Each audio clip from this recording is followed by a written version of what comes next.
Spoštovane gledalke, spoštovani gledalci, dobro večer. Stranke in liste, ki nameravajo nastopiti na volitvah v državni zbor, lahko kandidaturo vložijo le še do polnoči danes. Nekatere stranke so seveda svoje kandidature že vložile, mislim, da je po zadnjih številkah to storilo 14 list.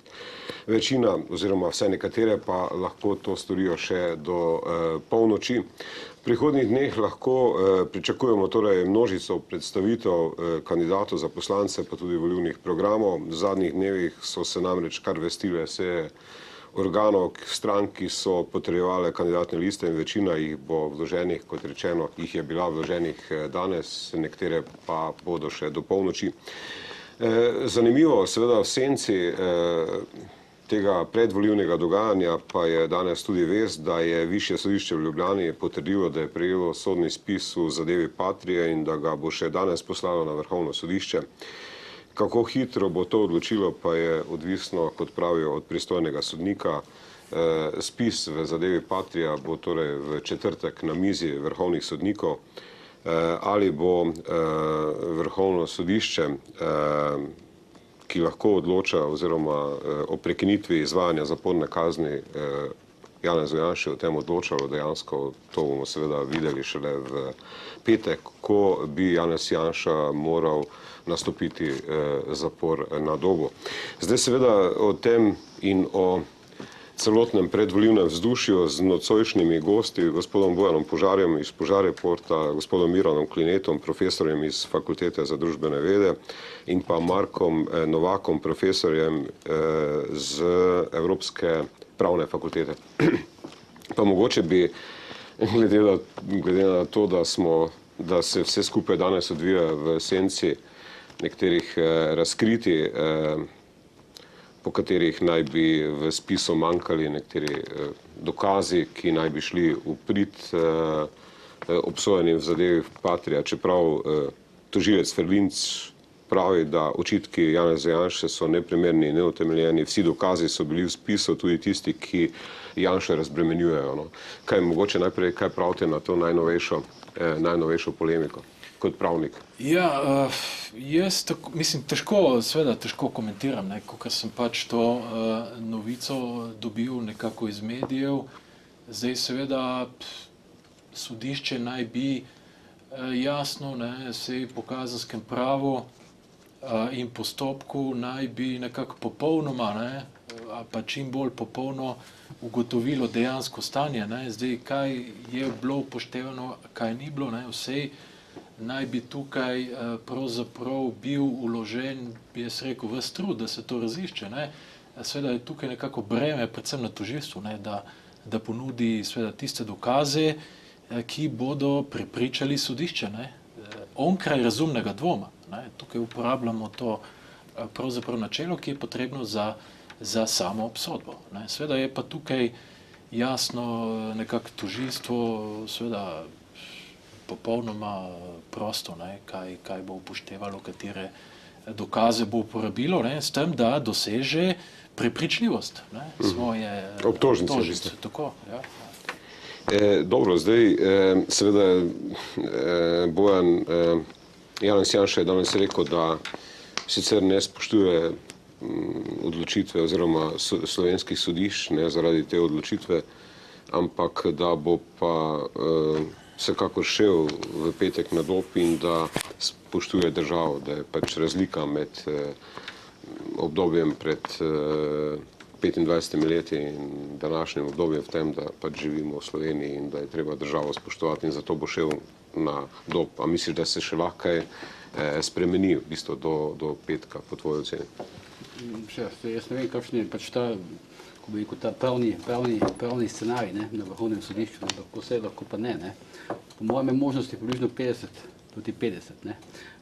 Tudi vidim, da se je Janez Janša odločil, da bo šel na Dob, mislim, da v 5. popoldne, pozno popoldne, po koncu delovnega časa, na sodišču predvidevam. Tako da so pa tukaj še 2 delovna dneva, v katerih se lahko marsikaj zgodi.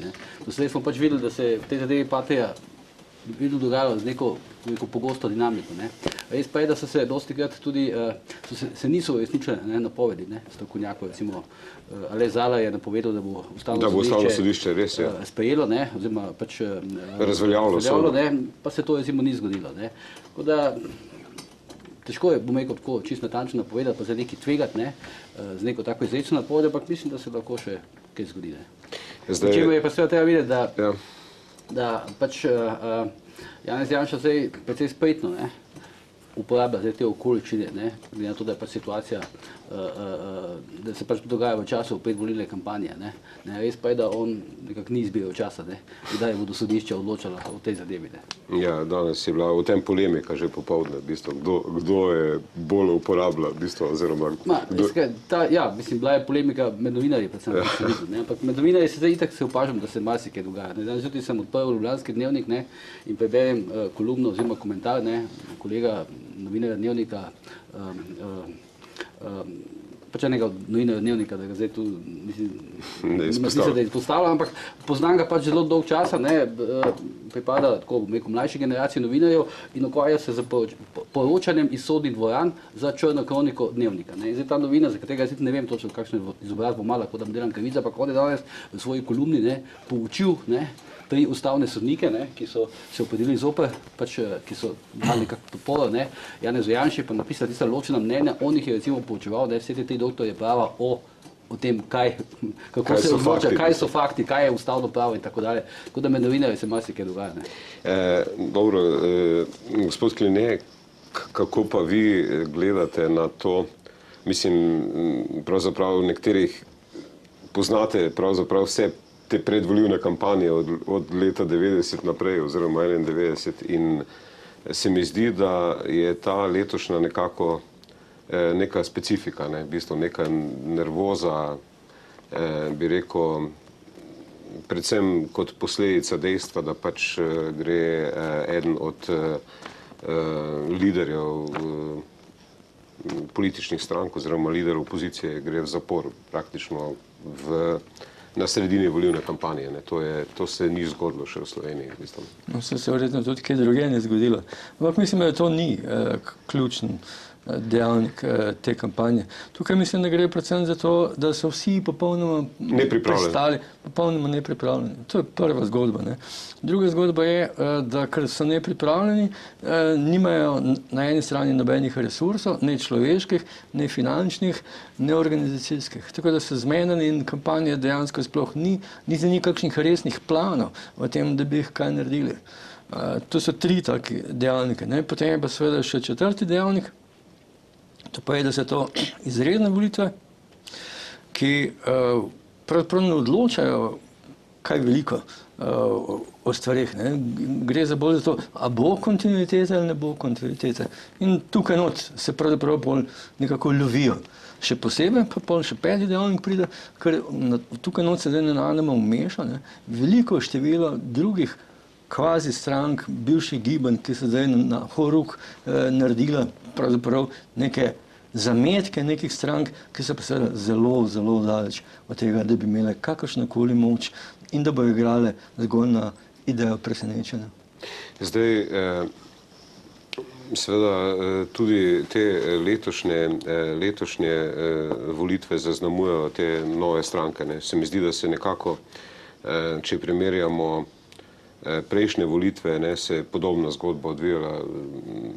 Nova stranka gospoda Mira Cerarja v bistvu in napovedujejo i ankete zmago na volitvah. Zdaj sicer se bi rekel, neko zavezništvo ali neka koalicija SD-a in Desusa nasproti temu kaže in kateri so prepričani, da bo pač, da bi lahko ta koalicija, neka nervoza je zaradi Cerarja. Na začetku se mi zdi, da so vsi na levi sredini, v bistvu, ne vem zakaj, v bistvu naenkrat, v bistvu, čeprav so ga mediji, v bistvu je že predestiniran tako rekoč za zmagovalca na teh volitvah. No, mislim, da se najprej, da Cerar ni kakšna posebna številka, ki bi morala kakšen nemir povzročiti, ampak to po drugi strani bolj kaže na to, kako popolnoma nepripravljeni so in kako popolnoma nič ne raziskujejo, ne razmišljajo o tem, kako deluje političen trg, kako je v bistvu sploh strukturiran. Oni ne poznajo volivcev, ne razumejo volivcev, ne razumejo tega, kakšno igro kdo pravzaprav igra. To se pravi, so popolni analfabeti. Mislite vse stranke? Vse stranke, vse od A do B. Nobena ni tukaj, nobene izjeme. Se pravi, so res, nimajo kadrovske politike, nimajo ljudje, kandidate lovijo v zadnjo sekundo, nič jih ne preverjajo teh kandidatov, nimajo programov, da ne rečem, da nimajo tudi liderjev. Se pravi, stvar je res popolnoma razsuta. Tako kot je država sesuta, tako so stranke sesute in tako bojo tudi te letošnje kampanje razsute. Volitve in bolj bojo, ne? Mogoče zelo blizu tisti grški zgodbi, dajmo črepine vrš, pa bomo videli, da bo voljen tisk, ki bo slučajno prišel tja na to zgodbo. Mislim, da stvar gre res v popoln kaos.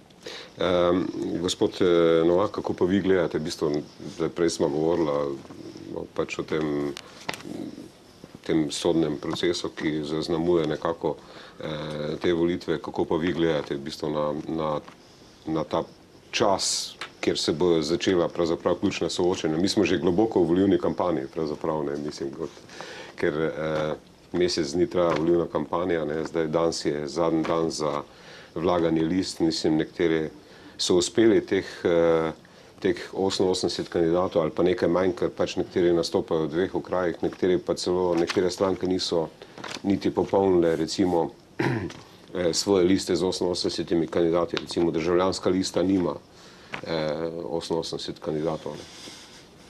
Kako vi gledate na to? Ja, glede povezave z samim procesom sodnim, ja, jaz tako nekako menim, da nesrečno se upada, ne, s to situacijo. Sveda je pa zanimivo, ne, to, kar je pa ustavni sodnik Zobec, ne, v svojem odklonilnem ločenem mnenju izpostavil, ne, ta posledica, ne, te pravzaprav, ne, zavrženja ustavnega sodišča, ne, in recimo kažem na legitimnost volitev, ne, to je pa zdaj seveda vprašanje, koliko se to potem povezuje jasno z tem nekim, ta proces v kontekstu nekega širšega političnega prostora, če lahko tako rečemo, ne, seveda v tem širšem smislu je seveda tudi pravo del politike, ne, te družbene, lahko bi rekel, klime in tako naprej, ne. Jaz sicer tako osebno ne verjamem, da je tukaj kakšna, ne vem, teorija zarote in tako naprej, ampak seveda, no, zdaj je pa drugo vprašanje. Te so padanje datumov. To ja, in da jaz mislim, da tako državotvorno gledano, to je seveda moje osebno mnenje, ne, da seveda bi moral tisti, ki zdaj ima na mizi, no, te karte, če lahko se tako izrazim. Da bi umiril žogo, ali kaj v bistvu mislite, da bi tako umiril žogo in modro razsodo, ne, seveda zdaj jaz ne morem. Zdaj, če ste malo konkretno, vi mislite, da bi lahko Vrhovno sodišče pač vzelo v obravnavo to zadevo in za nekaj časa zaustavilo to in pač, da bi speljali te volitve, ali kaj? To bi mogoče bila ena od takih modrih potez. Ne glede na to, kakšna bo odločitev. Ja, ne glede v vsakem primeru, zdaj seveda ne moramo pa to zdaj narekovati, ne.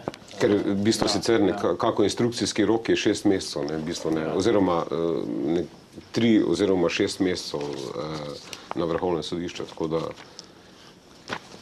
Ja, tako, meni se tako osebno, ne, seveda čisto osebno zdi, da to bi bilo nekako taka državotvorna. Da bi se histerija nehala, v bistvu mislite? Nekako, ja, ker najslabše je politizacija tega samega procesa, ne. Zdaj, Bojan, ti si od blizu spremljal te različne razmišljanja. Bilo je celo v nekem trenutku rečeno, da bo SDS, da bo celo bojkotiral volitve. Ne. Mislim, so bili neki, ampak vendarle se je potem odločil, da grejo na volitve, dali so listo, Janez Janša kandidira na volitvah. Zdaj, kaj praviš, kakšen je pravzaprav njihov scenarij. Verjetno jim seveda ni vseeno, mislim, oziroma glede na to, da bodo praktično 3 podpredsedniki od petka naprej, če bo pač Janez Janša v zaporu, bojo vodili SDS 3 podpredsedniki, oziroma bo del pristojnosti predsednika se bo prenesel na podpredsednike in če recimo zmagajo na volitvah, kako se bo sploh ta dinamika potem odvijala. Ja, to je po mojem predvsem nedorečeno, ne, tudi verjetno znotraj njihove stranke, ne, ker je to vendarle neka, bom rekel, strahovito nenavadna situacija. Ne? Mislim, pač takega primera še vse pa nas ni bilo, zdaj v tujini se jaz to ne spomnim. Ne? Mislim, to, da bo pač, če je predsednik zaporu, pač recimo, da je dlje časa fizično odsoten predsednik, ne, potem pač jasno, da se na nek način prenese, ne, ta pooblastila na 3 podpredsednike, od tega, oziroma na 2 podpredsednika, pa 1 podpredsednico, od tega eden od podpredsednikov Milan Zver je itak evropski poslanec. Ne. Tako da bo najverjetneje večina teh pooblastil prenešena ali na tega Zvonka Černača ali pa na Alenko Jeraj. Ne. Predvidevam, da bo temu tako. Ne. Mislim, da je že kljub tem raznim ugibanjem, ne, kdo bi utegnil nadomestiti Janeza Janšo, to so ta ugibanja, ki se pojavljajo, vse koliko jaz pač spremljam stvari, ne, so v bistvu bolj želje, ne, nekoga izven te stranke, ne, kot pač ideje, ki bi rasle znotraj stranke. Ne. Mislim tudi, da Janez Janša ni tip politika, ne, ki bi se tako zlahka odločil, ne, da bo inauguriral nekega prestola naslednika. Ne. In nazadnje se mu je zdaj dobro znan primer Alenke Bratušek in pa Zorana Jankovića. Ne. Hitro se ti prestol naslednjih izvijejo iz tega objema. Zlasti, če je pač ta predsednik v zaporu, kaj je potem za prestol naslednika še bistveno lažje. Ne.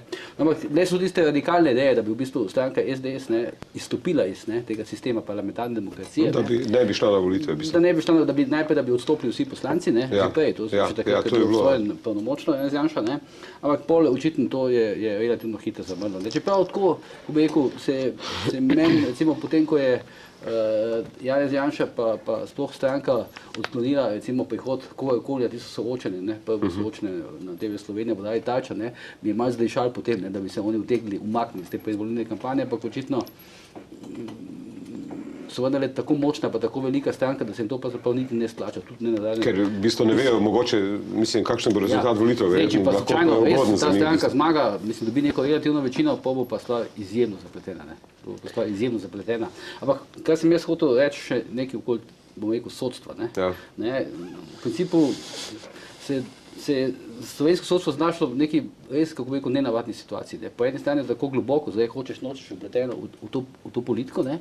Slovensko, ne? Po drugi strani se pa očitno s sodstvom res nekaj dogaja. Ne? Slovenija je zdaj recimo na vrhu evropskih držav, ne?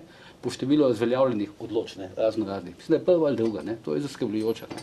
Mene je recimo zelo zaskrbel ta govor, ne? Predsednika Vrhovnega sodišča Masleša na tistem na uvodu, ne, sodnih dni. Ne. Jaz izhajam iz pravne familije, oče je bil dolga leta vodja tožilstva, ne, in jaz se ne spomnim, da bi kdorkoli, ne, recimo, imel tako, iz pravosodja imel tako izrazito političen govor, ne, kot ga je imel gospod Masleš. Mislim, to bilo nenavadno. Očitno so se počutili napadeni. Ja, bom rekel, nekaj se dogaja. Recimo, pred kratkim je postal predsednik Okrožnega sodišča v Ljubljani Marjan Pogačnik. Ne. Marjan Pogačnik je bil nekaj let nazaj predsednik Okrajnega sodišča v Ljubljani, sodišče, ki je imelo največ zaostankov v celi državi. Ne je predvsem navadno, da potem nekdo postane predsednik Okrožnega sodišča. Ne. Bil je resen sum, ne, da je v času bolniškega staleža zlorabil, ne, pravice iz zdravstvenega zavarovanja. Ne. Ampak kljub temu, bom rekel, ne, ga je ta sodni mlin nekako postavil, ne, na čelo Ljubljanskega okrožnega sodišča. Tako da mislim, da to sodstvo vendarle čakajo, ne, še bom rekel, kako bi rekel, zapleteni časi, ne glede na to. Kot politikov, v bistvu, ne. Ja, ne glede na to, kako se bo z Janezom Janšo, ne, ta scenarij končal. Ne. Zdaj, mogoče gospod Kline, Janez Janša je v bistvu stranko prevzel leta 1993, ne, mislim, da ima, to se pravi, 24 let vodi to stranko, ne, zdaj, to je dolga doba za predsednik, mislim, da v Sloveniji vsaj nobeden ni zdržal tako dolgo kot predsednik stranke, ampak verjetno tudi vsaj zdaj ni razmišljal oziroma ni bilo pogojev, da bi se umaknil. Nekateri so sicer so pričakovali, da se bo na kongresu umaknil zaradi tega procesa oziroma so se želeli,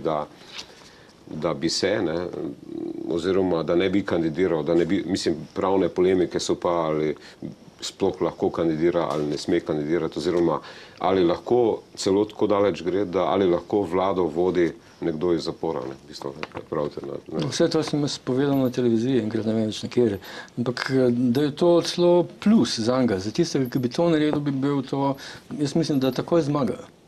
Takšno je stanje. Zmagali so vsi, ki so bili v zaporu in so bili nasprotniki nekega režima, so na koncu profitirali. V bistvu Mislite, to pa ste vi Mandela, rekli? pa lahko bi se kamorkoli drugam pa ugotovili, da je to vedno povzročilo to, da so ljudje ga bolj pazljivo pogledali, da so boljše interpretirali tisto, kar je on govoril, njegove ideje so videli kot zmagovite, v bistvu podobno. Tudi če niso bile, ne vem kako.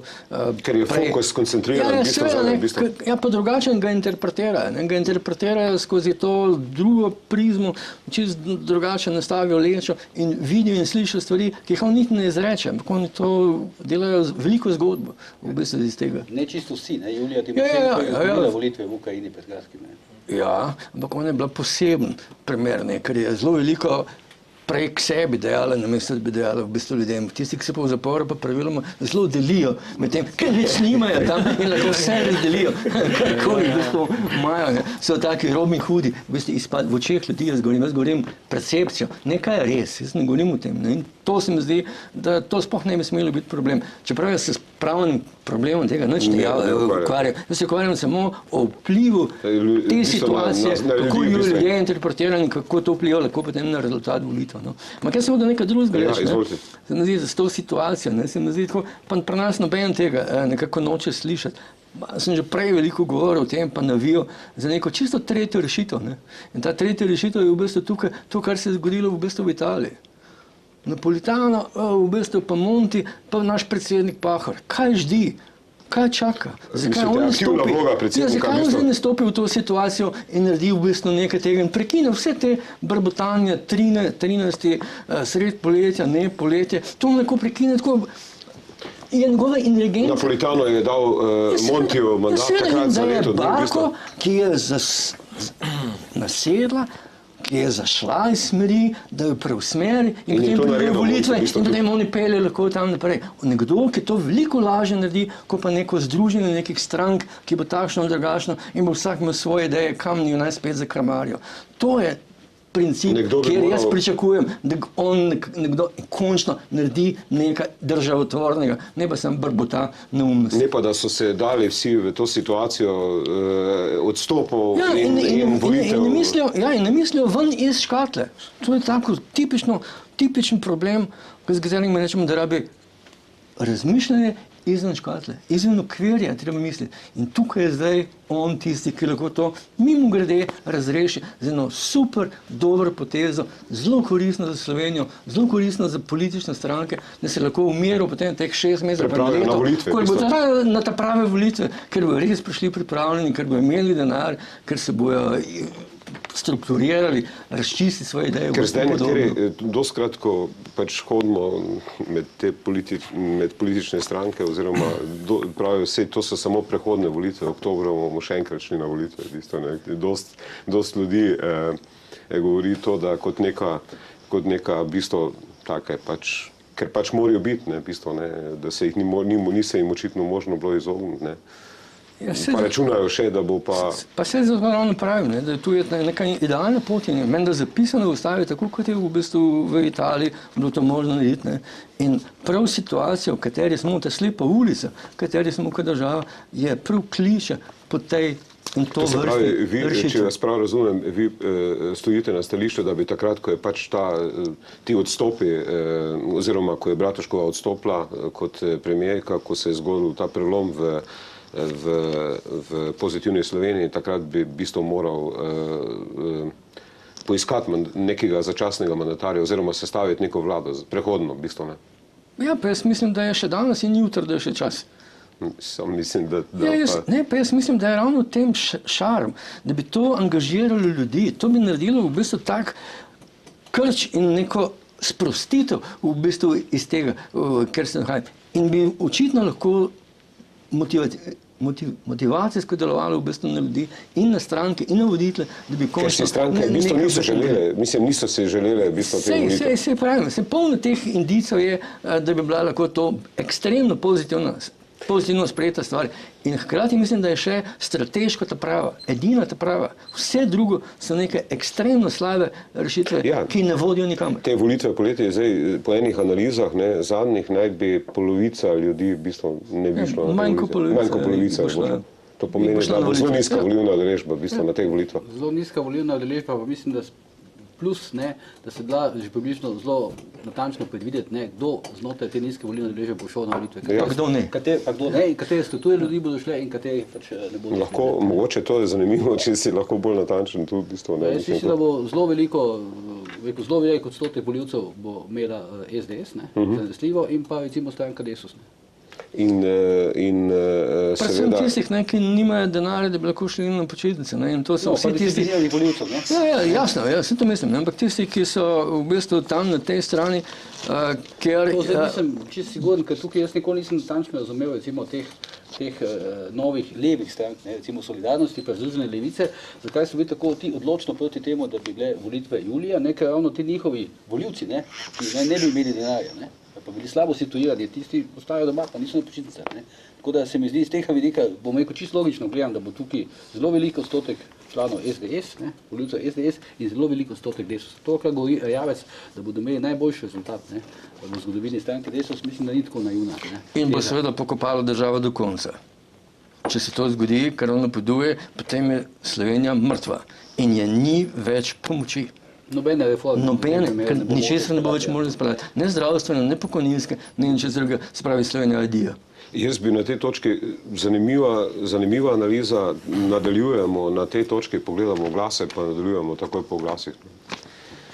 Ponovno pozdravljeni v oddaji Vroči stol. Zdaj, če gremo malo naprej od te analize, ki smo prej naredili, kaj se je pravzaprav dogajalo, kdo je pravzaprav kronski princ, v bistvu predvsem mislim na relaciji Cerar-Šoltes, v bistvu zakaj se Šoltes ni pridružil Bratuškovi oziroma zakaj je prišlo do tega glasovanja oziroma kako vi, gospod Klener, razumete to dinamiko dogajanja, predvsem na tem polju neopredeljenih oziroma nekih sredinskih volivcev, tu, ker se je vedno dobivalo ali pa zgubljalo volitve oziroma predvsem, če gledamo Cerarja, v bistvu, če analiziramo Cerarja, pa potem Šoltesa, v bistvu ne.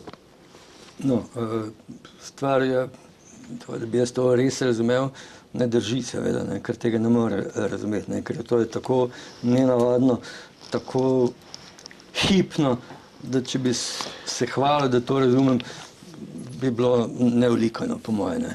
Tako da jaz poskušam razumeti to, ampak razumeti to kot recimo svoje sanje. Se pravi, nekaj, kar se dogaja tam nekje globoko pod zavesti te nacije, kako delujejo v bistvu sile. Ampak jaz vidim tukaj nekaj drugega, kar je ključno problematičnega z mojega stališča. To so ljudje, ki so se vsilili za voditelje. To niso naravni voditelji, ki so postali voditelji skozi čas, ko so počasi pridobili množice za svoje ideje. To so samoimenovani ljudje, ki so se zdaj postavili tukaj, da bi nam kraljevali. In zdaj se jim mi priklanjamo z anketami, s tem, da jih gremo prositi, recimo v procesijah, da bi oni bili ali pa kjer drugi. In to je tisto, kar jaz vidim kot največji problem. Se pravi, to so ljudje, kajti tako, kot so nam postali všeč, tako nam postanejo tudi nevšeč. Se zaljubijo, v bistvu, to je ta hipna zaljubljenost v bistvu v naciji. In to je ta, rekel, zaljubljenost na prvi pogled, ki je lahko po prvi, drugi, tretji napaki, ki naredi, v bistvu umre, zgine in ni več. In Šoltec je očitno to naredil, da je pravzaprav zginil takoj, ko se je pojavil z idejo, da bi šel pravzaprav v Bruselj. Ljudje so rekli, tega pa ne maramo, tega pa ne rabimo več, kajti on je v bistvu ukazal se, da bo delal za nas v domovini, zdaj pa šel na boljšo plačo tja in je bilo konec. To je pa ali je prava, ali ni prava, ali je to resnična, avtentična, njegova, niti ni važno. Ljudje so naredili takšen sklep. No in zdaj imamo isto zgodbo pri Cerarju. Cerar je govoril o etiki, morali in vseh dobrih stvareh, lepih stvareh, predava lepo, ure in ure, dneve in dneve, posod v Sloveniji je bil zelo dolgo, zelo fejst je delo, je bil edini politik, ki je res hodil po terenu in si je na terenu poskušal pridobiti v bistvu ljudi zase. To, da kaj se je zelo hitro pokazalo, da je ta njegova etična drža precej na trhlih tleh, da ga imajo na polno koncih, kjer se dokazuje, da njegovo vedenje ni skladno s tem, kar deklarira. Pa da gre lahko za take banalne stvari, ko so potni nalogi, 2 potna naloga, ali gre v bistvu za honorarja, ki jih je zaslužil, kako je delal hkrati, pisal zakone, pa danes vidimo, koliko so ti zakoni vredni, v bistvu in podobno. Ne. Se pravi, še enkrat ponavljam, so samoimenovani ljudje, ki nimajo v resnici pravega zaledja navijača, da bi temu rekel, če bi rekel po športno, po nogometno. Ampak imajo ljudi, ki so ga pogledali in se jim je zdelo, da je dober človek. In to je vse. Tako pa unga z Negove, če se spomnite. Ne? Podobna zgodba se pa pojavlja tudi v drugih strankah. Ne? Če gledamo pri SD-u, koncev je tudi Židan zelo na hitro prevzel po teh evropskih volitvah, kakšno je pravzaprav razmišljanje glede na to, da je SD pač vzel, mislim, da 14 ali 15 ljudi na listo iz Solidarnosti. Na koncu 16, ja. 16 na koncu, ne? Na koncu 16, to se pravi, 16 ljudi iz Solidarnosti je pristalo na listi SD-a.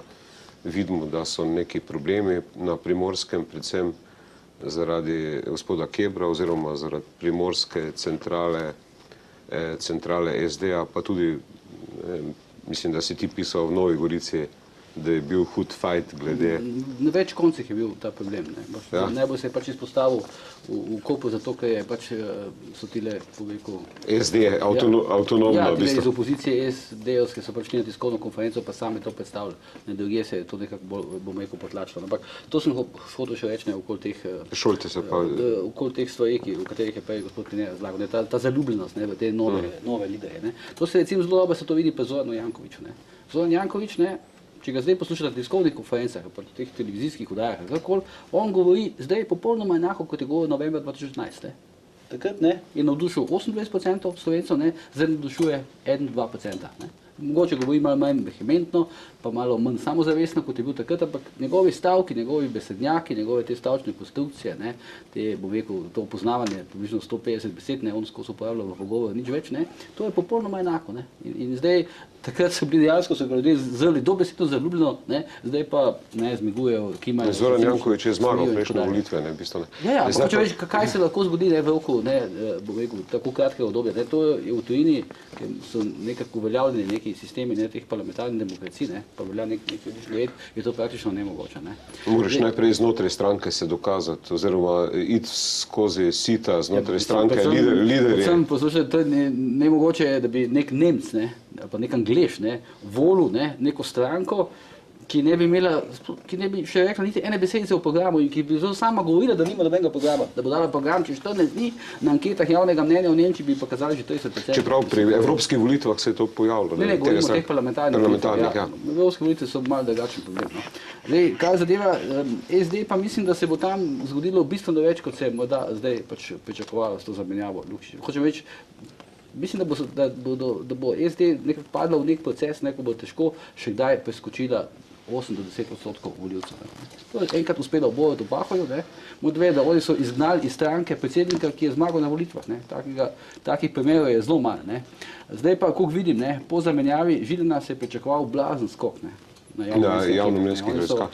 V teh njihovih internih ocenah znotraj stranke, to ožje vodstvo, ki se je zdaj ekipiralo okoli Židana, oni so pričakovali, da bo Dejan Židan potem, ko bo postal predsednik stranke, na tem mestu, ki je zdaj Miro Cerar, se pravi, da bodo vodili na teh javnomnenjskih. Ja, da bo zamenjal Miro Cerar, da bodo skupaj. In danes, ko poslušate zdaj v zadnjih nekaj dni, ko poslušam to srednjo generacijo znotraj te stranke, jim je žal, da so tako hitro zamenjali Igorja Lukšiča. In zelo, bom rekel, zdaj ta zadeva za to solidarnostjo je pa še, kako bi rekel, dodatno pogojila stvar. Moram reči, da za poprečnega člana Socialnih demokratov je to nepojmljivo, da nekdo pride... Dušan Keber pride tja in kandidira na čelu Rdeče Primorske, tam, kjer so oni dobivali ogromno glasov. Ampak zdaj, če gremo po vrsti, mislim, precej liderjev smo omenili, če gremo pri Zoranu Jankoviću, on ne kandidira na listi, v bistvu je pa sestavil liste. To, kar je pa zdaj, mislim, to je pa zame, kako rekel, izjemno presenečenje, po kongresu Pol Slovenije na Brdu pri Kranju. sam bi pač običajen analitik, ne, pa spremljevalce, pa novinar pričakoval, da Zoran Janković menjuje Alenko Bratušek zato, da se bo sam potem vrgel pozicioniral na stranki in to, kar je pa zdaj naredil, pa popolnoma nepojmljiva stvar. Ne. Tako da zdaj vedno bolj verjamem, da je šlo res za zamenjavo Alenke Bratušek samo zaradi podrešitve ega Zorana Jankovića in pa mogoče zato, da se je dokopal do financ Pozitivne Slovenije, ki niso majhne. To je relativno bogata stranka. Ja, ker ima 30 poslancev. Ima, bom rekel, neka resna finančna sredstva. Jaz mislim, da je Zoran Janković naredil izjemno veliko napako, da ne gre na volitve. Če bi on šel na volitve, bi potegnil, bi po mojem potegnil toliko glasov vsej v Ljubljani, da bi stranka lahko dobila 4, 5, morda celo 6 poslancev, morda celo 8, ne vem. Zdaj pa se zelo verjetno ne bo uvrstila v parlament. In ne znam si predstavljati, kako bo Zoran Janković septembra kandidiral za ljubljanskega župana, potem ko bo doživel dobesedno fiasko na teh parlamentarnih volitvah.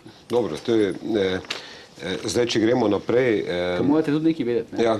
Da poraženci na teh volitvah, tisti, ki velik del na levici, zlasti pa na tej levi sredini, obtožuje Zorana Jankovića za situacijo, ki je zdaj. Vse dejansko je veliko kriv, ki je pa zrušil vlado Alenke Bratušek. In ti bodo vse naredili, zlasti če bodo poražali teh volitvah, da imajo pa še, za državo bodo pa še močne pozicije v javnem mnenju in tako dalje, bodo vse naredili, da otežijo Zoranu Jankoviću ponovno izvolitev župana Ljubljane. Zdaj, seveda, tudi krivdo delijo nekateri pa tudi govorijo, da bi Alenka Bratušek lahko ostala vendarle premijerka in da je ona sklicala kongres in te zadeve. Mislim, zdaj tu je težko, verjetno da je tisto glasovanje v parlamentu takrat pri Virantu pokazalo, da pač... Jaz mislim, da je prišla Alenka Bratušek, zdaj, dobro, to so, bom rekel, neki neposredni povodi potem, ne? Ja. Ampak mislim, da je Alenka Bratušek prišla nekako do skrajnega dometa svojih kompetenc, ne? Kot predsednice vlade. Ne. Mislim, da je itak je, po moje, na podlagi njenih zmožnosti, pa sposobnosti, pa ne mislim, da slagam, ampak je zdržala dlje, kot bi lahko mislili, da bo. Ker takšen preskok, znači ona ni bila izvoljena na nobenih volitvah, bila je zelo poprečna državna uradnica, bom rekel, čisto neka poprečna poslanka, tudi nekaj posebej izstopala v državni zbor do takrat in to bil povsem nek slučaj. Ona je mogoče, ne vem, 15. februarja je gledala sliko Angele Merkel na televiziji, pa že v spisku naslednji dan se je z njo pogovarjala, kot predsednica vlade. Takšnega preskoka ni mogoče tako hitro narediti. Rezultat je tudi tukaj. To je v bistvu realen rezultat, ki ga zdaj ona dosega na javnomnenjskih anketah. Gospod Kline, če gremo pač analiziramo te glavne stranke, gospod, recimo, Pozitivna Slovenija je bila glavna stranka s 30 poslanci, imela je dost solidne rejtinge, zdaj v bistvu očitno oba dela te stranke, Alenka Bratušek in tudi Zoran Janković ne bodo mogli ponoviti tega rezultata, tudi če kandidirata pač ločeno, oziroma se boste obe stranke verjetno borile za vstop v parlament. Kakšna je vaša ocena? Če gremo malo analizirati, bistvo, kdo bi pa vendarle na teh volitvah, glede na napovedano relativno nizko volilno udeležbo, prišel v parlament. Mislim, kdo bo prišel po vaši oceni? Ja, to je prezgodaj govoriti. Zaradi tega, ker se bo ljudje spet odločali zadnje dneve, zadnji teden, da ne rečem zadnjo noč, odvisno od tega, kaj bo sanjali. Tako rekoč, da je skoraj nemogoče. Razen tega imamo samo eno raziskavo, ki je pokazala, kje so v bistvu stranke, oziroma dve, eno na medija pa eno delo. Ja, delo pa... Niso bile čist, bi rekel, logične, zelo kontradiktorne rezultate sta pokazali. Ampak bolj važno je to, se mi zdi, tista teza, kar ste jo rekli, da je Pozitivna Slovenija bila močna. Sploh ne drži, Pozitivna Slovenija močna je bila samo v trenutku, ko so bile volitve prejšnje. Takrat je res dobila tistih 30 poslancev, ne vem koliko odstotkov, 28%, koliko je dobila, v bistvu tega. Potem pa šla takoj dol, tako ko so začeli vladati, so prišli na številke, ki so bile nižje od 10%, 7, 8, mislim, celo 5 na koncu. Zato sem jaz skozi govoril, kako je lahko to sploh stranka, ki oblikuje, v času, ko so potem oblikovali njeno vlado, so imeli samo še 5% ljudi je njih podpiralo. In vendar so imeli, ne, zaradi zgodovine, so imeli pravico, da ustanavljajo in vodijo v bistvu vlado. To je tak svojevrsten paradoks, ne, ki ga seveda ustava, pa pravo, pa ne vem kdo vse, ki ureja to, nekako ne upoštevajo.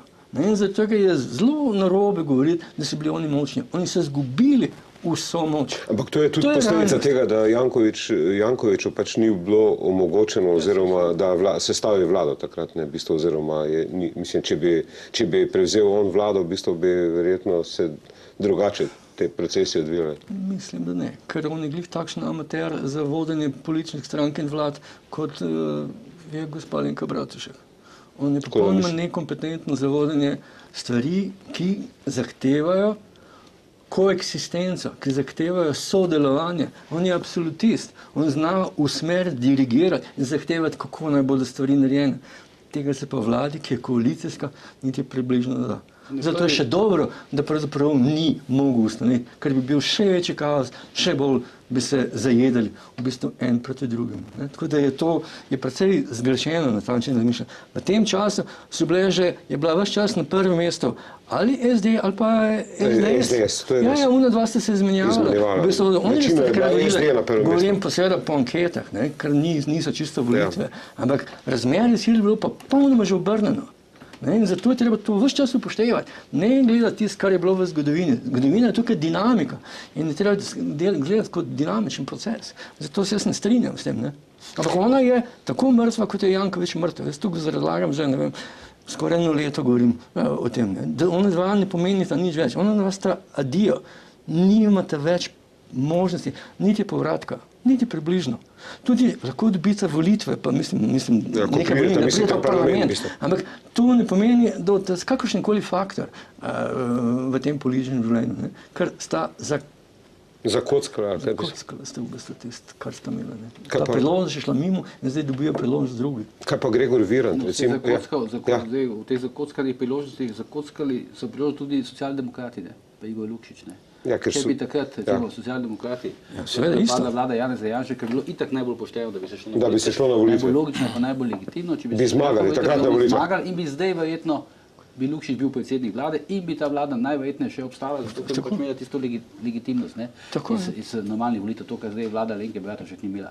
Tako da zelo veliko teh zakockanih priložnosti je bilo, ne. Okoli Jankovića je pa tako, ne, to, kar prav Miro Klein, ne, on je edini zmagovalec volitev, ne, v samostojni Sloveniji, ki mu ni uspelo sestaviti vlade.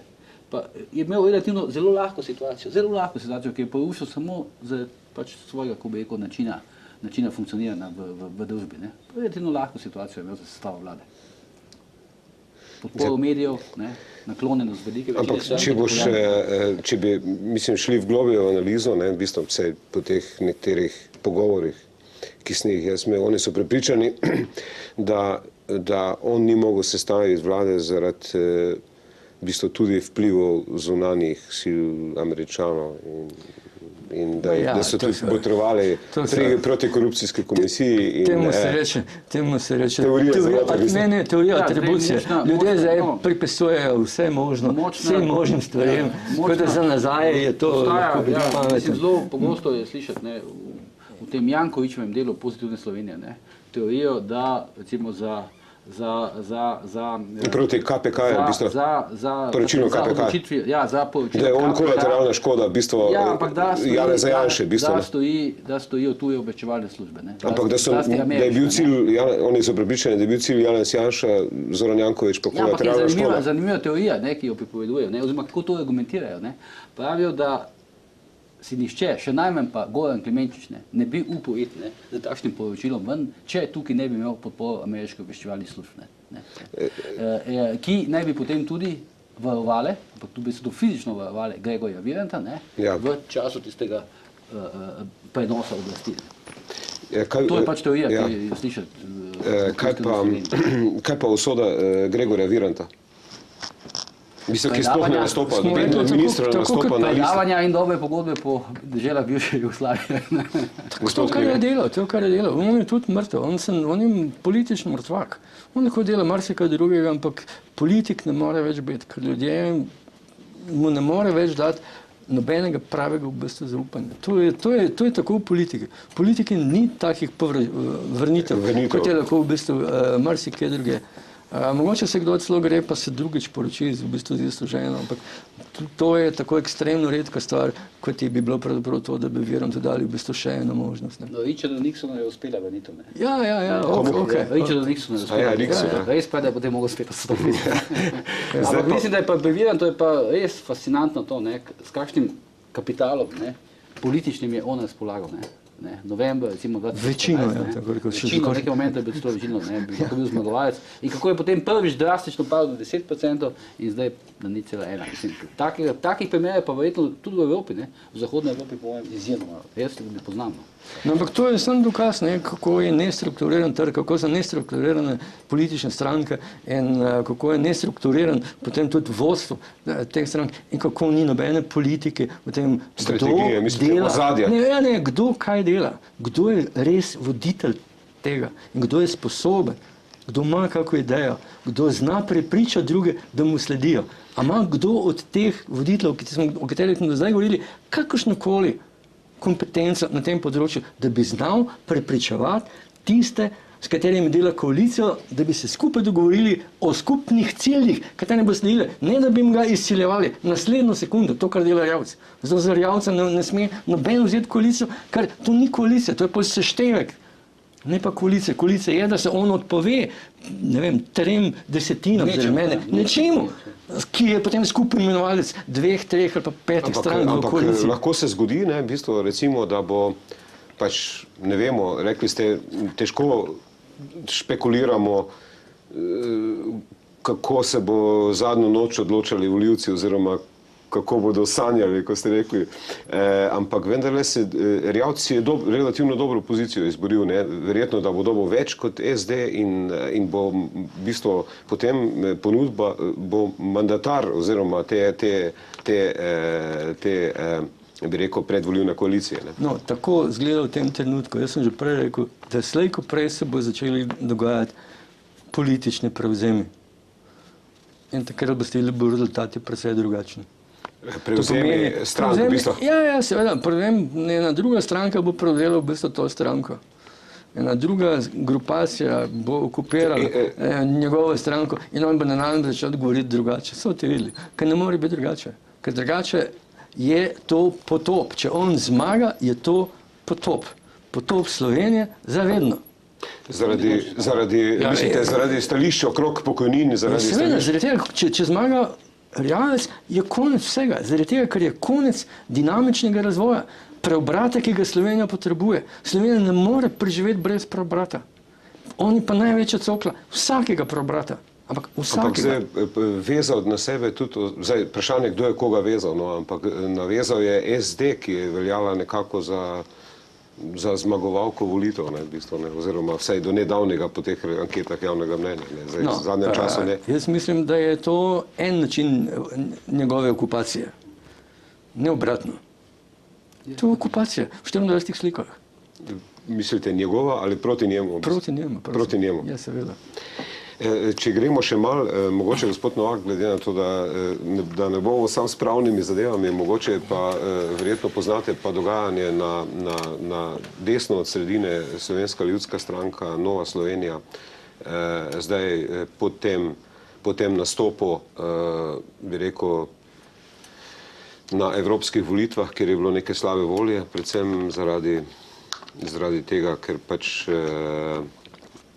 mislim, da podpredsednik ni dobil mesta evropskega poslanca, ampak zdaj grejo samostojno na volitve, se pa dogovarjajo o neki, mislim, vsaj kar sem včeraj razumel, naj bi vendarle pred volitvami te dve stranke sklenile neko koalicijo, ne, kakšna je dinamika dogajanja na tem desni sredini, v bistvu. Ja, jaz kot opazovalec nisem toliko seveda blizu tega, ne, zdaj jaz tukaj lahko samo mogoče malo predvidevam, ne, tako kot en opazovalec, da vsej, če lahko tako ocenjujem, za ta pol neko to povezovanje mislim, da ne bi bilo slabo, ne, ker seveda zdaj, če lahko spet prognoziramo, ne, kdo bo zdaj relativni zmagovalec, potem seveda tudi to neko sestavljanje koalicije, ne, dosti od tega odvisno. Ne. Zdaj ne vem pa, kako so se te neke zamire in ti neki konflikti, kako so se zgledili, ne, predvsem med Nova Slovenija pa jasno pa SDS. Ne. Ja, tu je problem. V bistvu, ne, včeraj je pač na eni okrogli mizi v Državnem zboru je bilo tako rečeno približno, ne bom se spomnil, kdo je to rekel, da na Radio Ognjišče govorijo eno, na RTV Slovenija, ko pridajo, pa govorijo drugo. Ne, v bistvu, ne, da pač, mislim, da je to nekdo rekel iz tega kroga, bi rekel, Zbora za Republiko in pa Evropske Slovenije, v bistvu, ne, mislim, se pa očitno SLS, ne, vsaj sodeč po izjavah gospoda Bogoviča, včeraj distanciral, bi rekel, glede Janeza Janše, rekel, da pač je treba odločitve sodišč spoštovati in pravne, da drugače je konc, če ne spoštujemo pravne države. Ne, v bistvu. Kaj pravite? Mislim, kakšna je potem možnost, da se bo karkoli dogajalo med SDS-om pa tema dvema strankama. Ne. Po drugi strani pa se mi zdi, da ni več te napetosti med Novo Slovenijo in pa SDS-om, no, da je manjša napetost. Ne. Ja, precej bo seveda mogoče, no, tudi odvisno od, seveda, ali bo zdaj ta sodba Višjega sodišča zadržana ali ne bo, ne, in zdaj, kakšne bodo potem reakcije stranke SDS, pa ne, v tej zvezi, ne, in jasno, seveda, kako bodo ostale stranke na to reagirale. Ne. Pa bo, zdaj, mislim, ja. Če bo recimo, če neka hipotetična situacija, da bo SDS zmagala in da je Janez Janša v zaporu, v bistvu, kdo bo, a bojo dali drugega mandatarja, mislim, kdo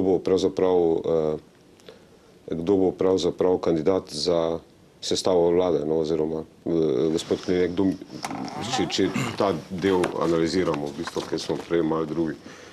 Kako se bo tu dinamika odvijala, po vaši oceni, v bistvu? Tu smo že imeli primer sovražnega prevzema. Če se dobro spomnite, je SDS okupirala NSI in zmagala. Zdaj smo imeli obdobje, ne vem, 5-6 let poskusa ponovnega osamosvajanja NSI-ja izpod peruti SDS-a. In je zdaj se neka SLS, NSI lepo igrala skupaj proti SDS-u. Vse igralo lepo. Ne? Ampak v zadnjem tednu smo slišali nenadoma neke hude spremembe v tej igri. Nenadoma je NSI postala bistveno bolj tolerantna do SDS-a. Če ste to pazili, to je bilo, meni se zdi, da je bilo več kot evidentno. Ne? To so ti vidiki, o katerih jaz govorim. Ne? Jaz ne mislim dobesedno, seveda, okupacija, ne? Ampak način, kako da on ima več veljave in vpliva celo na njihove volivce tudi in da oni, njihovi volivci in njihova predsedniki niso čisto tako odvisni samo od svojega predsednika, poslušajo v bistvu tudi predsednika druge stranke. Kar je predvsem nenavadna situacija, seveda. Ne? Zato govorim težka situacija o okupaciji. Ja, zato govorim o okupaciji. Ne? No, ampak se mi zdi, da se je zdaj v bistvu spremenilo, tako da se bojim, da postaja SDS vse močnejša in da bo pokrila NSI in da bo zaradi tega postala bistveno močnejša, kot si mi sploh predstavljamo v tem trenutku. Mislite SDS ali kaj? Ja, SDS, ker bo NSI pokrila in bojo tisti velik del volivcev. Ne vem, če bojo skupaj nastopili, ampak njihovi volivci bojo volili za SDS, zato da bo SDS zmagal, da bo lahko postavljal mandatarja. Vse to gre samo ta igra. Ne gre za kako drugo igro. Dobro. Ne? Jaz bi na tej točki predlagal, da pogledamo glase in nadaljujemo takoj po glasih. Veš, takrat je bilo točno. Nekaj kaže spet na karakter, koliko je močno. Ponovno pozdravljeni v oddaji Vroči stol. Zdaj, če nadaljujemo v našem tretjem in zadnjem delu, mogoče precej ste že govorili, gospod Kline, s kakšni profili pravzaprav imamo profili politikov, liderjev, ne, imamo s kakšnimi profili se soočajo volivci zdaj na teh volitvah. Ne. Zanimivo je, danes Gregor Golobič se oglasil po Twitterju in pravi, slono šlamastika, kupica strank, ki nosi ime predsednika in stranke, katere člani nosijo njegovo ime, ego, patologija množice, možicev in množic. V bistvu, to je njegova ocena. S kakšnim profilom, v bistvu, kateri lideri so pa pravzaprav blizu profilu slovenskega volivca poprečnega, če to povzamemo. Zdaj ne vemo, kateri bo šel na volitve letos, ne, ker pač je to izredna situacija. Julijskih volitev še niso imeli, ne, v bistvu. In tudi redke so države, ki so imeli julijske volitve, in tudi rezultati na teh volitvah julijskih so bili zgodovinski vedno, v bistvu. No, vse zgodovinsko, ker je zgodovinski zapis, vse zapiše. To je res. Tako da ni problema okoli tega. No, ampak tole Golobičevo tezo sem jaz v bistvu prejšnjikrat na nacionalni televiziji povedal, ker sem nenadoma opazil, da poleg tega, da se tam začeli peti v nekem marketinškem oglasu za kampanjo. Ja, se vem, ampak ne bom imenoval teh strank, ker jih imam pankufar. Hočem to sem povedati, se pravi, to je bilo nekaj, kar je nevzdržno. Glede na to, da zdaj nič več ne govori kot to, da govori samo še o arhetipu nekega junaka, ki je pa popolnoma plastičen. Spravi, nič ne vemo o njem. Samo tam je in mi ga moramo imeti radi. To je nekaj, kar politika ne more prenesti. In to mora se slejko prenehati. In je nevzdržno. To je prva stvar. Ne? Druga stvar je, sem že prej rekel, da so vsi samo imenovani. Pravi, vsi so se nam nastavili, nismo jih mi pripeljali do tega, ali pa stranke, neki ljudje, ki so videli, da je on voditelj, vizionar, ne vem, kaj se drugega, in ga zato poimenovali. No, evo, zdaj pridemo pa nazaj, temu ključnemu vprašanju, kakšnega voditelja bi Slovenci želeli. Slovenci mislim, da želijo tam zelo preprosto, želijo preprostega, poštenega, delanega, marljivega, zdravega človeka. To je, kar želijo. Nekoruptivnega, v bistvu. Ja, to so že neke druge dodatke. Jaz mislim tako, od ljudi, ki še niso politiki, tako neomadežovanega. Vendar, zdaj pa pozor, to, kar je zdaj bolj bistveno, ni finta v tem, kakšnega človeka ljudje hočejo kot voditelja. Danes je ključno vprašanje, še enkrat ponavljam, mislim, že trikrat danes to rekel, ključno vprašanje je, kakšnega človeka Slovenija potrebuje, da bo spremenil smer, kam se bo razvijala v bistvu ta država. In ta pa rabi človeka, ki je trden, ki je vztrajen in nepopustljiv do določenih stvari. In to je tisto, kar moramo poiskati mi, kot mnenjski voditelji, recimo, kot ljudje, ki bo iskali, za koga naj oddajo svoj glas. Ampak mislim, vse nekaterih karakteristika, ki ste omenili, bo od petka naprej na dobo, kot vse kaže, eden od teh, ki ima vse neke teh karakteristik, kateri ste omenili. Vse smo rekli, da ni važno, tam še ne vem, koliko ste rekli, prej 50 opcije, da bo lahko še pokukal iz zapora. Pa verjetno je še nekaj takih ljudi v Sloveniji, ki bi bili sposobni to. Ja, ki to imajo. Sam bomo videli, a jih bojo postavili na čelo kakšne stranke, v bistvu ne. Ampak to je ključno vprašanje. Ampak jih ne vidite, v bistvu v tem konglomeratu strank, ki nastopa na letošnjih volitvah, 14 list je dalo, zdaj verjetno jih bo enih 18, 20, ne. Tukaj bi rekel zelo preprosto. Ljudi naj si zastavijo vprašanje, ali bi katerega od teh voditeljev, ki jih imamo, teh strank, 14, 16, 18, kakorkoli jih bo, preprosto vprašanje se zastavijo, ali bi katerega od teh ljudi poslali na južni tečaj,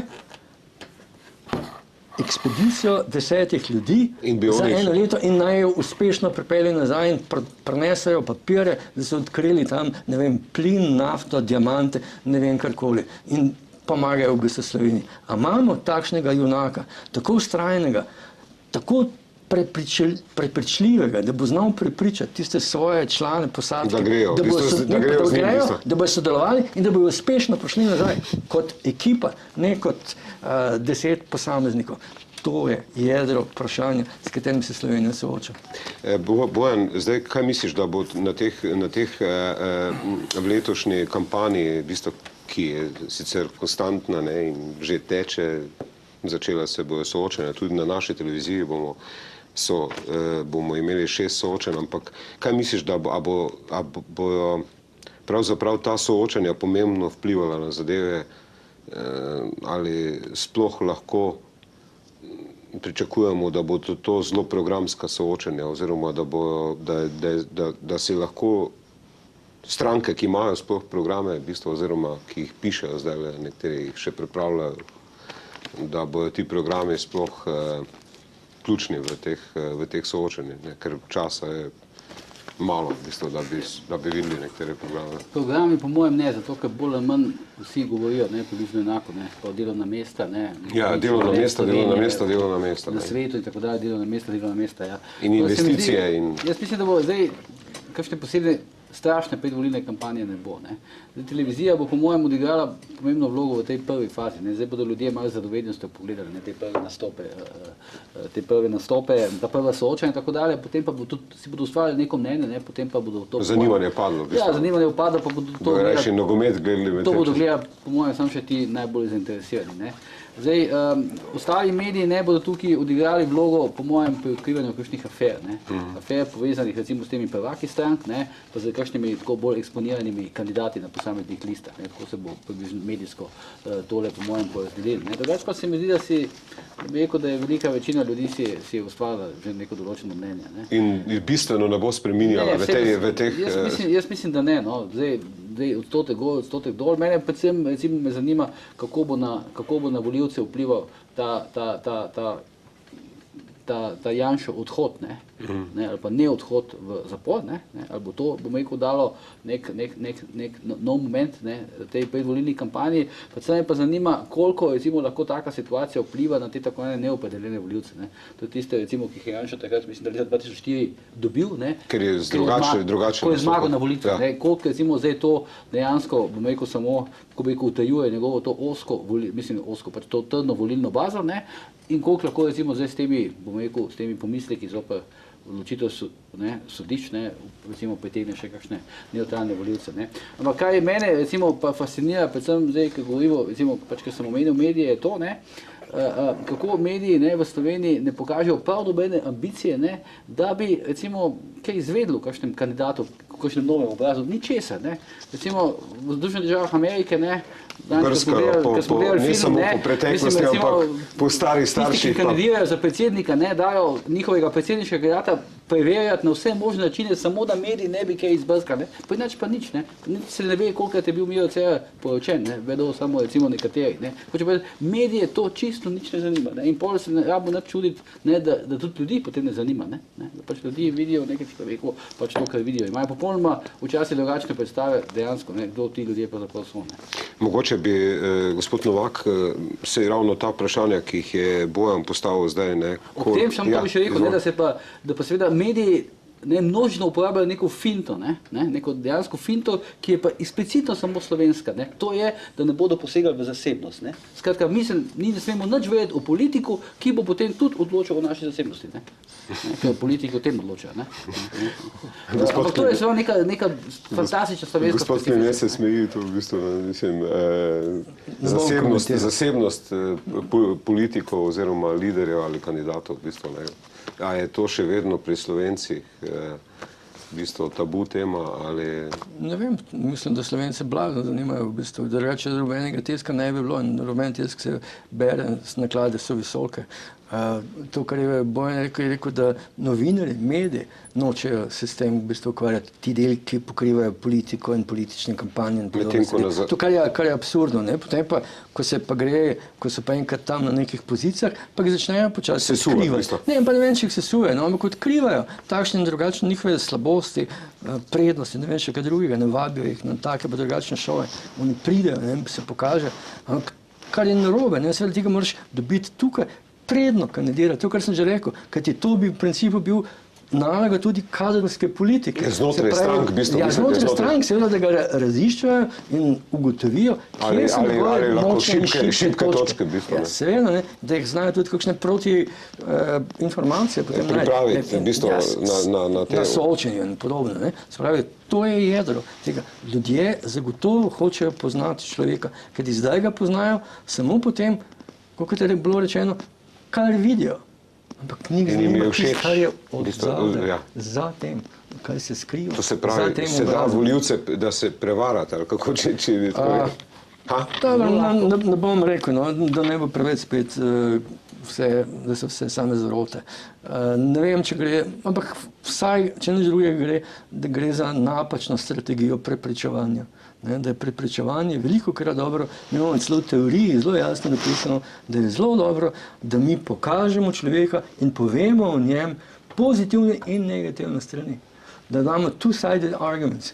To je zelo pomembna zgodba in še posebej v političnem komuniciranju. To bi morali imeti voljivci na mizi. Ja, seveda, zato da ga v resnici poznajo. Ne moraš poznati samo po pozitivnih stvareh. Če poznaš samo pozitivne stvari, se že pomeni, da imaš enostransko sliko in da odzadaj te čaka slej ko prej eno presenečenje. Mogoče, gospod Novak, zdaj ne vemo točno, kako se bo, mislim, predvidevamo lahko, če bo ta scenarij šel pač naprej, da bo v petek pač Janez Janša začel prestajati zapor. Zdaj nekateri njegovi nasprotniki so rekli, on bi moral odstopiti, ne bi smel kandidirati, ne, v bistvu, ne. Verjetno seveda v tej poziciji, kot je, bi se težko odpovedal funkciji v stranko, kandidaturi in tem zadevam. Kaj pravite vi v bistvu na to? Ja, zdaj treba je pogledati, no, najprej mogoče tako čisto pravno, kaj je, kakšne ovire obstajajo, ne. Recimo, glede biti poslanec, ne, pa tista 6-mesečna zaporna kazen, ker preneha funkcija in tako naprej, ne. To za javne funkcionarje v bistvu velja, če si obsojen na več kot 5 let. Ja, tako, ja. Ampak za poslance velja to tudi? Ja, za poslance tudi za poslance. Kot za javne uslužbence isto? Srečko Prijatelj, ne. Če si obsojen na več kot 6 mesecev, ti preneha poslanski mandat. Ja, tako, ja. Zdaj pa seveda, tukaj pa na drugi strani je pa dobro. Vprašanje, tu se bo postavilo, če bo ta situacija, se bo postavilo vprašanje pri potrditvi mandatov, ne, v bistvu, v parlamentu, ne, v bistvu to se bo odvisno in tam je pa odvisno od večine, verjetno, ne, kakšna bo pravzaprav večina v parlamentu, ne, ali kako se bo.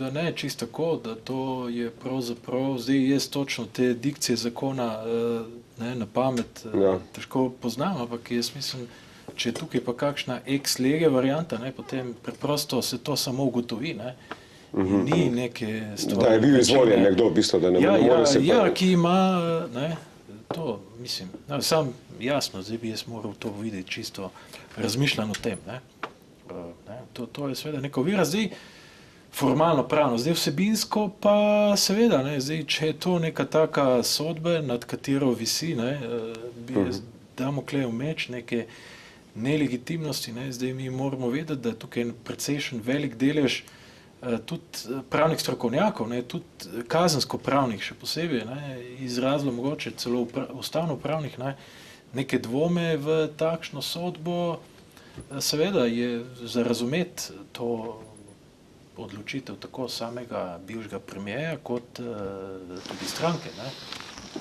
Zdaj, recimo, Bojan, ti si hotel, recimo primer na Hrvaškem, ne, Sanader, v bistvu je, stranka se je odpovedala, v bistvu tam zelo hitro, danes sem gledal Jadranko Kosov, ne, praktično čez noč so se Sanader odpovedali in danes pravijo, da je na Hrvaškem velik strah, ne, potem, kar se dogaja Sanaderju, v bistvu, ne, mislim.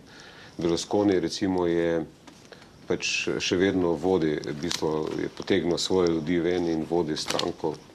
Zdaj, kako dinamiko dogodkov ti vidiš dolgoročno, oziroma pa vsaj v teh par mesecih naslednjih, glede na različne scenarije, recimo? Ja, zdaj, to so popolnoma različni primeri, ne, ker recimo jaz nisem, lahko da se motim, nisem nasledil, da bi recimo, bom rekel, nekaj teh, pa veliko teh ustavno-pravnih strokovnjakov, pa kazensko-pravnih strokovnjakov na Hrvaškem oporekalo, recimo, Pri Sanaderju. sodbi pri Sanaderju. Zdaj, kako je točno v Italiji, se ne spomnim. Berlusconi je rekel, da so ga v bistvu komunistične sodnice, oziroma da so to levičarke, ki so ga obsodile v bistvu.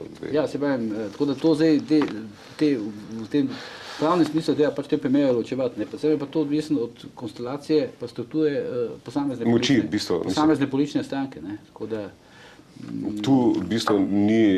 Jaz mislim, da tukaj bo šlo v tej, mislim, v primeru relativne zmage SDS, ne, Ja. in v primeru tega, da bi pač potem pač predsednik Pahor, ne, Mora zdaj podeliti tukaj- mandat, v bistvu. Mora, zdaj on tudi ni tukaj obvezen podeliti, lahko pa ne, to je zdaj vse tako odprto, ne. Zdaj tukaj potem po mojem to odvisno od tega, kako se bo odločil Janez Janša, ne, sej to je dosti logično, ne. Ampak en kup, to je toliko nekih zagat, ne, tako da bi bilo po mojem res najbolj počakati, ne, na volilne rezultate, pa bo potem Pa na v bistvu to, kar hitreje. se bo v bistvu še ta teden dogajalo, v bistvu ne.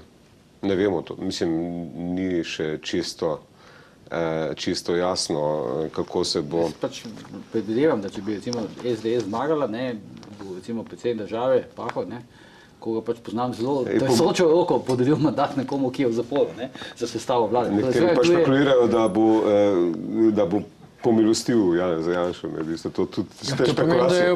da ga bo z veseljem. Ja, no, Jaz sem saj tukaj pravim, imel to je drugače, ravno ne, obratno, ne, ja, da bo tako da- z veseljem to naredil, Ne. da ga bo postavil, zato ker je njegov miljenec. Ne. Se pravi, ne more samega sebe izdati, to se pravi, bo naredil to z veseljem. Kaj, Čeprav mislite, stresoč roko. Pomilostitev ali... Eno in drugo, eno in ali drugo. In podelitev mandata. Eno v bistvu. in ali drugo, ja, seveda, kaj pa? No, zdaj, če bi ga pomilostil, potem ne bo rabo podeliti. Ja, ja, jasno. Lahko bo izvedel to. Ne. Ja, ne govorim, ne, ampak ali eno narediti ali drugo, to govorim, ne. Eno ali drugo. Ampak v vsakem primeru bo to naredil z veliko dozo radosti, ker ga ima res zelo rad. In mislite, da je to realna situacija? V bistvu zelo, mislim, da se lahko ta situacija res zgodi v bistvu. Ne, to so sanje. Mislim, Kolektivne sanje, seveda, ne samo bom moje. rekel, nenavadni situaciji v tej državi, da je čisto vse mogoče. Jaz sem recimo včeraj prvič doživel vse, mislim, eminojno primerjavi Ja. s tem, kaj se dogaja okoli Janša, ampak včeraj je recimo odstopil eden od podpredsednikov, ne, te stranke, verjamem, ne. Tako, ja, dva odstopil, ali eden ali v bistvu. Dva sta odstopila, ena ženska, podpredsednik, ampak on podpredsednik je rekel, da je bil res podpredsednik stranke, ampak da ni bil član stranke.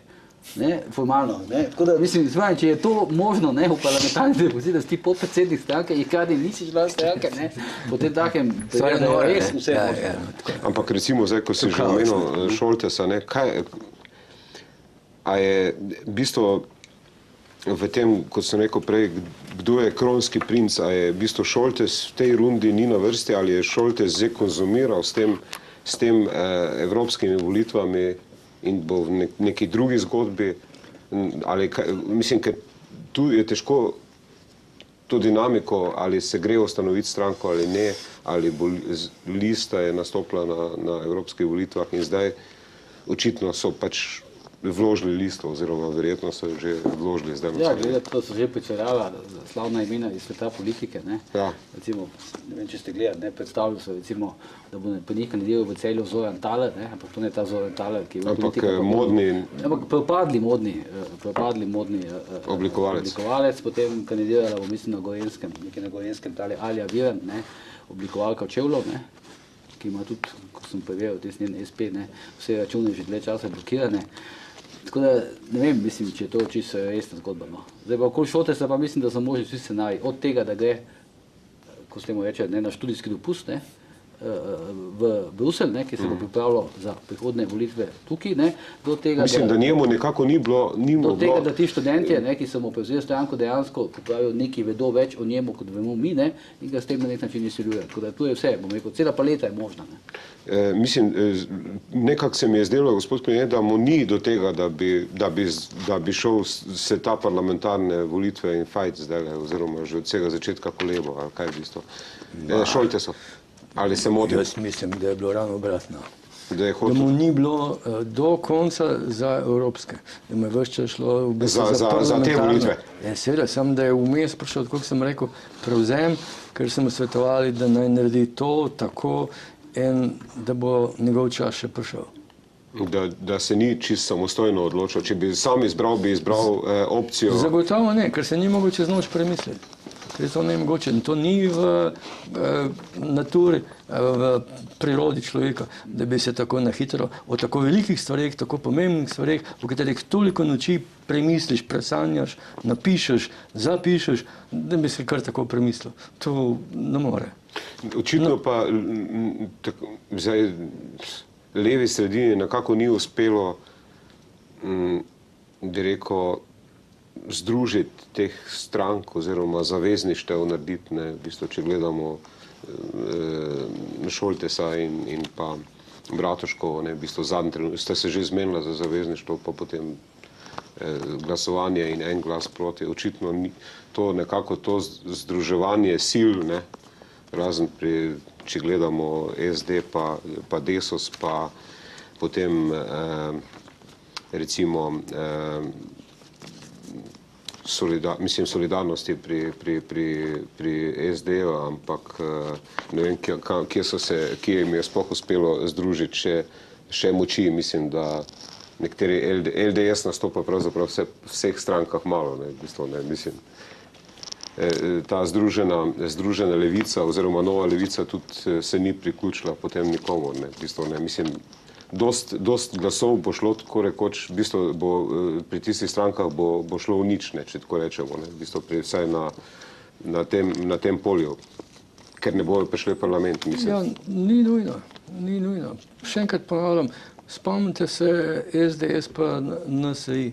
V zadnjem tednu so dali ukaz, da naj se volijo SDS-ovi poslanci, da bojo dobili več glasov in natančen postali prva stranka. Ampak s tem idejo potem... In tukaj naredijo lahko isto. V zadnjem tednu posvetujejo tem svojim ljudem, naj glasujejo, tisti, ki jih imajo, kakorkoli že kjera to gibanje, nova stranka ima, da naj glasujejo, ne vem za kjerkoli. Ja, vem, za Cerarjeva ali pa za katerikoli. Za SD oziroma za... Če vseeno, oni bojo dobili tako en odpustek, zato slej ko prej, v takšni ali drugačni obliki. Se ne rabi svojih ljudi imenovati, dobiti, da jih bo izvoljeni v parlament. Se lahko dobijo druge, pa oni v ozadju, pravzaprav se pripravljajo na naslednje volitve. Ne? To ni zdaj tako čisto... Ni zaključeno, s temi volitvami se ne zaključuje dinamika, hočete reči, v bistvu. Ja, pa tudi to, da so zdaj se vsaka zase prijavila, to še ne pomeni, da ne bojo takšnih ali pa drugačnih koalicij. Koalicije so lahko te frontalne, ko jih vidimo, je pa lahko en cel kup unih koalicij v bistvu v ozadju, ki so lahko še močnejše od teh, ki so v prvem polju. In tam se lahko dogajajo veliko večje, pa bolj pomembne stvari kot te, ki so nam na očeh. Zdaj mogoče še, gospod Novak, ne, prej smo enkrat že govorili, ne, da je SDS razmišljal celo o tem, da bi pač izstopil iz parlamenta, da ne bi šel na volitve. Vprašanje legitimnosti teh volitev, v bistvu, to se bo verjetno, to je eno od vprašanj, v bistvu, ki ga pač postavlja tudi v bistvu nekateri pravniki, no, v bistvu, in predvsem SDS stranka. Ja, tukaj lahko pride do zelo nerodne situacije. Ne. Zdaj, lahko recimo zdaj Janša gre v zapor, potem recimo da celo Vrhovno sodišče zavrne to zahtevo za varstvo zakonitosti, potem verjetno naslednja pot je Ustavno sodišče spet, ne, zdaj kaj bo Ustavno sodišče naredilo, ne. Spet se postavi v nerodno situacijo, ne, da smo najprej iz procesnih razlogov, ne, zadevo spustili, zdaj bomo pa vsebinsko pogledali, ne. Ampak tudi ta pot je spet možna, ne, in tudi Ustavno sodišče lahko čisto drugače potem odloči. Potem imamo pa spet Evropsko sodišče za človekove pravice, ne. Zdaj, v kakšno luč bi neka oprostilna ali pa razveljavitvena, ne, sodba potem vse skupaj postavila, ne. Ne vem, jaz pravzaprav razmišljam, ne. Zdaj, to jaz mislim, da tako nekako nesrečno sovpada, ne. Ampak po drugi strani imamo pa spet sodstvo, ki nekako deluje. Mislim, te zadeve so po drugi strani tudi nekako legalne, ne. Saj tukaj ni, mislim, zdaj pustimo zdaj mi to sodbo in tako naprej. kako se In pa bo... vse te, Ja. v bistvu vse te, kar se je izreklo v teh dneh. Ja, seveda so tukaj dvomi, zelo veliki dvomi in tako naprej, ne? Ampak ja, nekako bo ta vsebinski, ne? Bo zdržala, mislim, Ne, vsaj mislim- formalnem, mislim, da Bo neki dvom, no? Neka senca dvoma. na volitev, mislim, glede volitev. Recimo, ja, čeprav zdaj po drugi strani spet, ne, kdo je to povzročil in tako naprej, ne? Ali predvsem je to, ne vem, tako nekako slabo za Slovenijo, ne, ker bi človek pričakoval eno stabilnost, ne, predvsem, ker Slovenija rabi, je predvsem stabilnost, ne, tudi na vseh področjih, ne, da se pravzaprav ta zgodba nekako naprej odvija in seveda tukaj je zdaj reševanje teh družbenih zagat in sporov je seveda potrebna neka mera modrosti, vizije in tako naprej, ne. Ker seveda, če so vsi pa ti posamezni deli med seboj, ne, v totalnem vojni, tako rekoč, ja, v bistvu, potem je to oziroma kaos, konfliktu. ne, potem seveda se vidimo različna področja, dobro, jaz seveda kot pravnik gledam predvsem pravni sistem, ne, kako se spreminjajo zakoni, ne, kako, ne, mislim, to je nemogoče, ne, kako se pišejo zakoni, da se drugi dan spremeni in tako naprej, tukaj ni nobene neke stabilnosti, predvsem je pa to neka notranja, ko bi rekel, prevelika heterogenost, ne. Nekaj premalo je nekega poenotenja, ne, na tem državnem nivoju. Vse prav, mislim, normalno, da v demokraciji ne moramo se vsi strinjati in tako naprej, ne, ampak vse neko jedro zadev, ki so ključne. Ne, Bi pa morali biti nedotakljive, mislite, oziroma dogovorjene. Nedotakljive, vse mogoče, ampak seveda, kaj je v ozadju? Ne, v ozadju je gotovo nek sistem vrednot, ne. Zdaj sem nekako pred časom, no, mogoče to malo en ekskurs, ne, bral eno krasno knjigo enega ameriškega moralnega psihologa, mislim, da je Jonathan Haidt, z naslovom The Righteous Mind, ne. On je pravzaprav on je bil svetovalec Johna Kerryja, ne, v bistvu demokratov glede teh moralnih vrednot in je pravzaprav on sam kot nekako demokrat je predaval demokratom, kako republikanci dojemajo te moralne vrednote, ne, kje se razhajajo, kje so neka stičišča in tako naprej, ne, kje so šibki, ne, kje so pravzaprav demokrati šibki pri dojemanju teh vrednot na drugem taboru, ne. Mislim, to je jasno, to je en drugi nivo, no. To hočem povedati. Razumem. Ja. Zdaj, če samo še na kratko, ker smo že malo prekoračili, vi ste rekli, gospod Kline, vi ste rekli, da neke stabilnosti ni pričakovati ravno zaradi vseh razlogov, ki ste jih nocoj navedli, da bomo dobili neko stabilno vlado, da bo to v bistvu po teh volitvah, mislim, da se bo ta v bistvu, bi rekli, lahko celo kaos države končal po teh volitvah. Tega ni mogoče pričakovati, od teh volitev ne. Tako kot zdaj kaže, zagotovo ne. Kvečemo kaos se bo povečal. Ne, zaradi tega, ker bomo imeli več strank, več različnih usmeritev, več različnih ljudi, zelo različnimi idejami. In novih. In novih ljudi, ki bojo delali, ki bojo na poto starim, ti stari jih bojo poskušali izriniti, oni se jim bojo upirali in zato čisto bi rekel, da je absurdno pričakovati kakšno stabilizacijo. Stabilizacija lahko pride samo potem, ko bomo imeli močnega voditelja, ki bo, mislim, močno stranko z močnim voditeljem, ki bo vedel, kaj narediti in bo znal oblikovati koalicijo, ki bo res z njim skupaj sledila nekim zastavljenim ciljem. Pa če bo to samo nekim ciljem, ki jih bo imel 3, 4, 5, kaj bo zelo omejeno število, samo toliko, da res ta tankar imenovan Slovenijo obrne, bi rekel, prav smer. Mogoče še Bojan za konec, mislim, kaj pričakuješ ti od teh volitev, v bistvu neko stabilnost, vlado, v bistvu hitro oblikovanje, mislim, da bo te volitve postavile stvari na svoje mesto in da lahko pričakujemo neko. Ne, po mojem je glavni problem v tem, da na podlagi teh volilnih rezultatov, ki se zdaj kažejo, ne bo mogoče oblikovati močne in stabilne vlade znotraj enega bloka. Ne bo mogoče to, v bistvu. Ne bo mogoče, ne. In bo moralo biti. In bo ali se bo oblikovala neka vlada, ki bo šla levo desno, Mislim, ki bo povezala dva bloka, ne, ja, ali pa bo zelo hitro na vrsti nove volitve. Dobro. Jaz bi na tej točki se vam zahvalil, malo smo prekoračili za seveda zanimivo analizo, nek uvod pred tem finišom predvolilne kampanje, ki ga bomo seveda bi rekel, tudi na naši televiziji z predvolilnimi soočenji začinili ob sredah in petkih. Seveda vas vabim k ogledu. Zahvaljujem se vam za nocojšnje sodelovanje v oddaji Vroči stol, vam spoštovane gledalke in gledalci, pa hvala za pozornost in lahko noč.